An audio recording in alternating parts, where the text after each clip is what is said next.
Good morning, everyone, to Tuesday's edition of Live Talk with your candidate, Norris, Tyrone, Darden. Again, it's always a beautiful thing to be able to share with the community on what's going on, give updates, and just, you know, be thankful that we have this opportunity to grow with each other. All right, so we're going to jump right into it on this March 30th at 10 o'clock. So, as I always talk about, we are block walking every day, ensuring that we get our message out to our constituents. And so just some things that I'm hearing out on the block walking trail. A big issue is graffiti and violent crimes. And so the question has been, Mr. Darden, how are you going to address graffiti and violent crimes? Well, let's talk about graffiti first. Now, we can look at it in three different ways.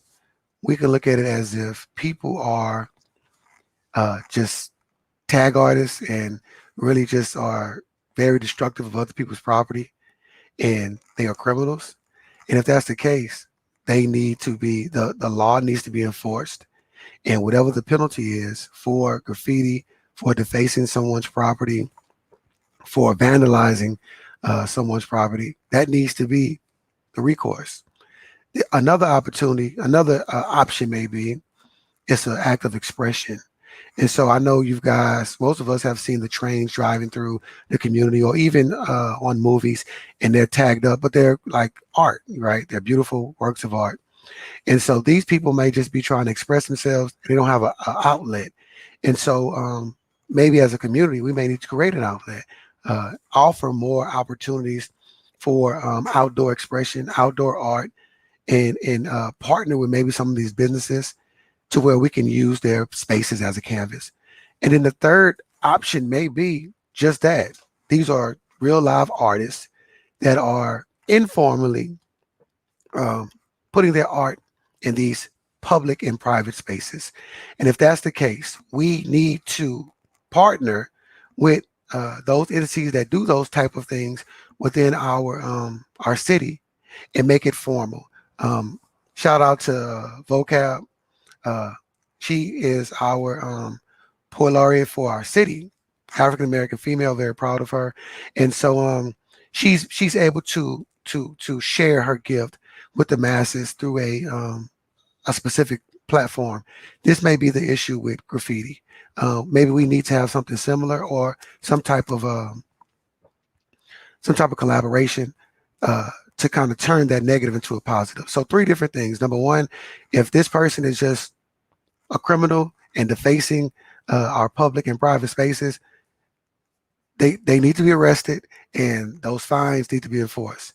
Number two, if it's an act of expression, whether it's a young person, an older person, we need to figure out how we can get them to express that appropriately. And number three, if this is true art, we need to partner with those entities in our city that can in a positive way showcase this art. So graffiti, those are the response to that, but that is a problem that our constituents are saying they have in the community. So we got to address it. As leaders, we have to address everything and anything. The other part is violent crime. And so as we talk about violent crime, I've heard other candidates speak on developing task force. I've heard candidates say, throw the book at them and punish them. And guess what? There's more than one way to skin a cat. For me, my reality is this. You have to understand why people are doing certain things. And it goes back to the graffiti. Some people may just have a criminal mind and are intentionally doing things to hurt, harm, and put people in danger.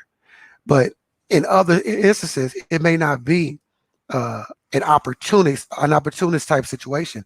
It might be a situation where there aren't any other choices. And so we need to create choices. We need to create opportunities for people in these situations to where crime and violence is not the option. So what do we do? Number one, for our young people, we need to engage them on a level of service learning. And so think about it like this. If I'm cleaning up graffiti, if I'm cleaning up vacant lots, if I'm helping our seniors, if I'm building gardens in our community, I'm not tearing those things up. I'm not out fighting, being destructive. I'm not in a situation where I'm hurting someone. because I'm bringing pride to where I'm at and I'm doing something positive, and I can go through my community and say I did that.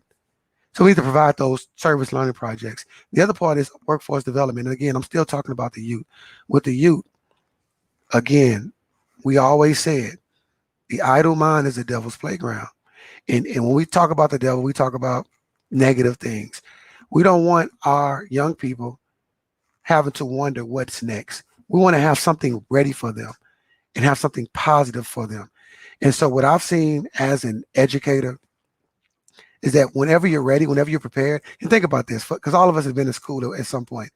If you walk into the classroom and the teacher doesn't know what's going on, guess what? The students are going to take control. And because they're students, fifth grade, eighth grade, 12th grade, whatever, and they're not the fully formed adults yet, guess what? It's not going to be pretty. As we say, they're going to be bouncing off the walls. But when you walk into a classroom that is structured, that is organized, and there's something for them to do when they get there, you see a well-managed class. You see students that are learning. You see productivity. The same thing goes in the community. When you go into a community and things are clicking, things are popping, things are ready to go. Okay, I know where to get these resources. I know where to get this job. I know where to get this support. There's not a lot of room for negativity because we're ready. We're ready for anything that comes our way. And so whether it be our young people or our adults, we have to be ready. We have to be ready for anything that comes our way. When those students walk through that door, as the educator, I have to be ready. And when young people, when our adults, when citizens of District 2 walk through that door, we have to be ready. And so to me, that's how you deter crime. It's not about creating new policies. It's not about getting more police. Because think about it. The classroom that's prepared, the teacher that's prepared, the teacher that has resources, the teacher that has her students highly engaged, they're not calling the principal to the classroom. They're not writing kids up. They're not stopping fights. That's just not the norm in a well-ran classroom. A classroom that has options, a classroom that has students that are engaged. The same thing goes with our community. A community that is well-ran, a community that has resources, a community that is well-connected, a community that has a leader like that classroom teacher that is there and prepared to meet the needs of the community. You don't see a lot of negativity. And so, again, my background as an educator, my background as a classroom teacher, a coach, my background as a principal, as a dean of programs, I understand what the data shows me. In a community that is well ran, a community that's prepared, a community that has resources, crime is low. And so, I don't want to create any new initiatives in regards to more police or roundups or things like that. Enough of our people in our community have gone to jail. It came back to what? A classroom that wasn't well ran, that didn't have any structure or organization. The materials wasn't ready. And guess what? They keep getting written up and getting sent out to class. They keep getting locked up and sent out of our community. We don't want that. So we don't need to study anymore. We've studied for the test. We know the answers. Let's start applying them. But hopefully that analogy from the classroom and my experience as an educator, hopefully that makes sense on how we can deter and decrease crime in our community. Because we all been in school. So hopefully we know we couldn't wait to that substitute. Oh, I can't wait to go to that class with substitute because we're going to have a good old time. It kind of feels like we've been having some substitutes in our community and we've been taking advantage of it. Now it's time for the teacher to come back to class and get to work. And that's what we're going to do. All right, so we have some forums coming up. One thing, still talking about my experience. So for 18 years, I've served as an educator in the area of special education. And so that's what I got my master's degree in and what I got my certification in. So I work with all populations of young people as well as adult learners with special needs. And so we're going to have a forum today addressing disability in our community and how do we connect our residents, our constituents who may have disabilities to resources in our community. One thing I commit to is this: as an educator, as a special education expert, um, again, in 2003, I got my master's degree in special education, and I started off at Davis Middle School as a special education teacher. I understand, number one, we all have different learning styles. That applies to our community. Everyone isn't a fork or a spoon, and some people are spork. We have to look at the different talents. We have to look at the different needs of all the people in our community. And so, as an educator, as a special education teacher, I understand different learning styles. I understand differentiation.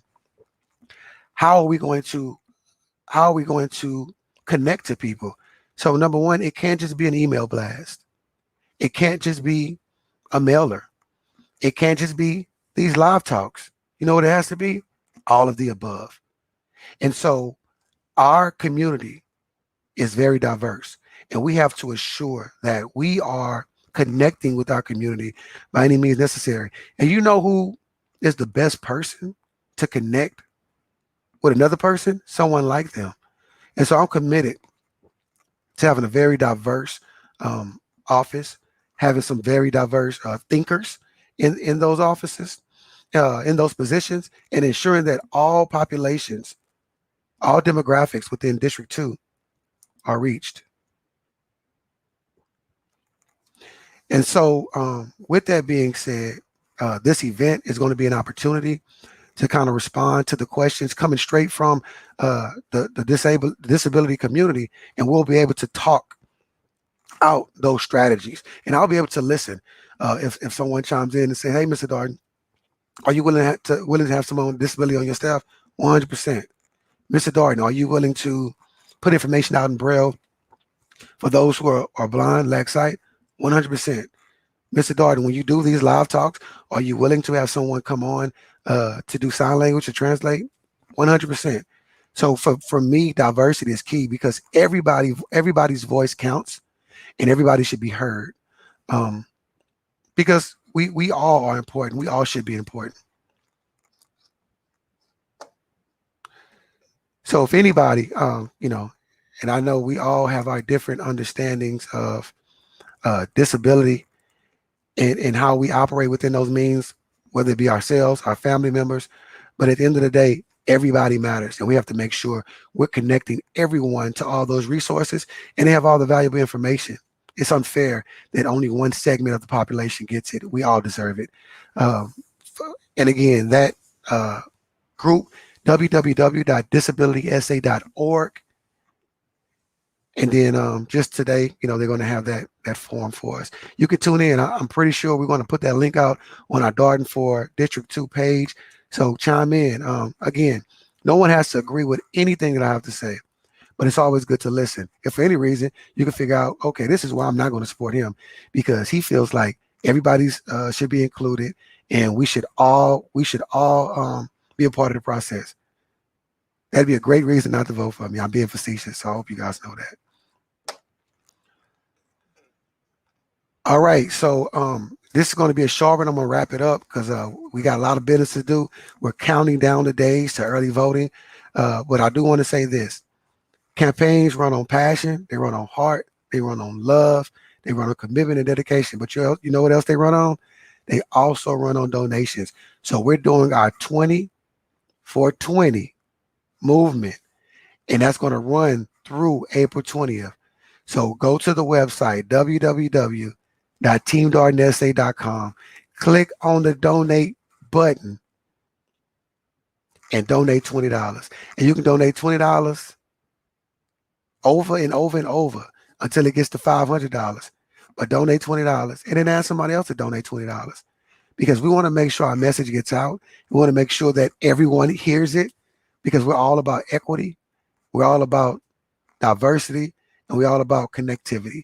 And so again, Team Darden Telethon, you know what they say, call Tyrone and help is on the way. Well, go ahead and pick up that cell phone, go log into that website, press the donate button, and give $20. And if you've already given, thank you. I think our goal is 1,000 $20 donations. We're at about 8 or 9 right now, And guess what? It starts with one. And once we get to 100, that'll be a great thing. And once we get to 200, that'll be even greater. And if we reach that goal of 1,000, guess what? We're moving right along. So again, I appreciate you guys. I appreciate all the support and the commitment to this campaign. We still have a long way to go, but we're just going to keep pushing. So a couple of things before I go. Last time I was on, I shared that my nieces, they sent me a video support. I want to share that with you guys now. Hi, expect to vote for our Uncle Norris. He's running for you. So thank you guys. That's Journey and Joy. I live from South Carolina. They'll be back in the city soon. I can't wait till they get back. Hopefully by the time they get back, we'll be celebrating, bringing our district into a new and more productive, positive, and progressive space. Also, with that being said, just real quick, thank you for all those people who have been volunteering, being a part of the campaign. I appreciate y'all. You know, it's nothing but love, all the hard work and dedication you guys do. Be on the lookout. We have signs out. Some of them are falling down. So if you see a sign falling down, text me 210-378-3618. And, I can get out there. I'll send somebody out there to get it put back up. And then finally, experience. It's very, very, very, very important that when we're looking to vote for someone, we look at their credentials, we look at their experience, of course, we look at their heart, and we look at all the different things that they're saying they are, and we're saying we want for a candidate. And so this is the tree of experience for Norris, Tyrone, Darden, and your candidate's roots run deep in District 2. And I just want you guys to just take a quick look at it. But ultimately, I'm from here. I live here, I work here, and I ain't going anywhere. I'm not going anywhere. I'm going to be here to serve you guys.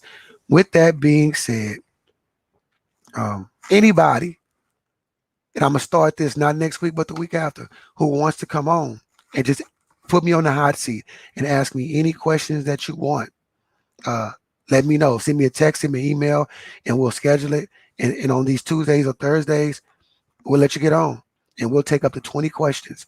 And so I want to be very transparent. I want to be open. I'm a very honest person. I try to keep it real as best as I can. But of course, my goal is to pass the information that I feel like will benefit us the most.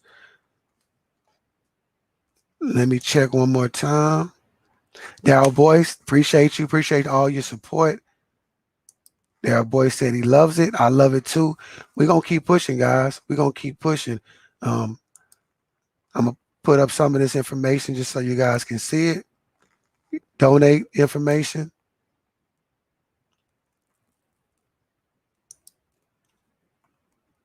Here's the information for tonight, the vote and disability form.